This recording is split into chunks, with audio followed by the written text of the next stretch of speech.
Šta ovo piše? Formirano novo vijeće ministara u BiH.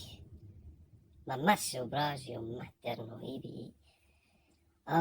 Šta sam pošla Jana da vam kažem. Mati moja mila, eva današnja djeca su ni za šta. Ni za šta to Bog nije dao. Da Bog mili sačuva.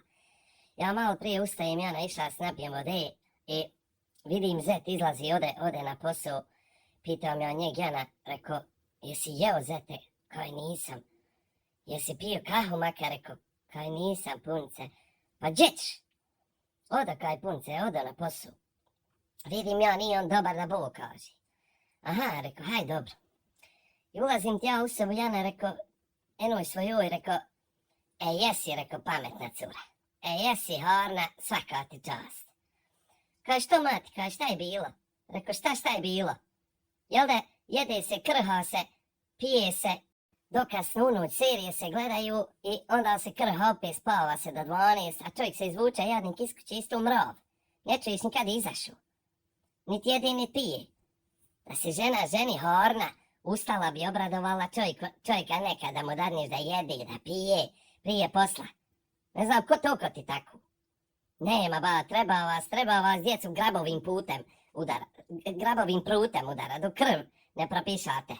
Vas mati u djecu brezobrani. Vidjet ćeš, ja rekao njoj, vidjet ćeš samo kad ti baba dođe kući. I njem si naorala za eto da znaš. Čuje li on sve? Čuje. Kaj ona mena pa nije to sve tako mati, ko što ti kažeš. Ustajala sam ja prošle sedmice 2 dana i ti mene opet napadaš.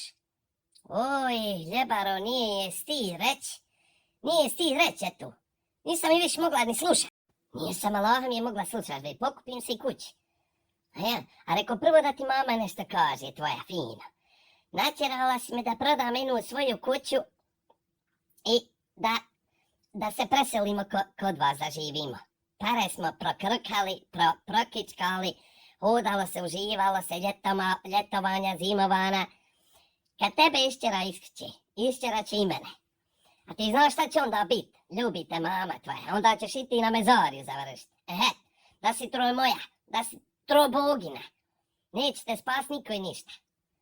Nema ba, ne merete niko nanervira ko rođeno dijete. Pa on je ubrašna, rok ističe koliko često kuha. A samo se dostava zove dole na pituljca, daj mi kilu bureka, nabacaj mi svašta, pite, sirnice, jogurta ili baš čaršija ćevape. Bože, što mi je dade vaku, joj.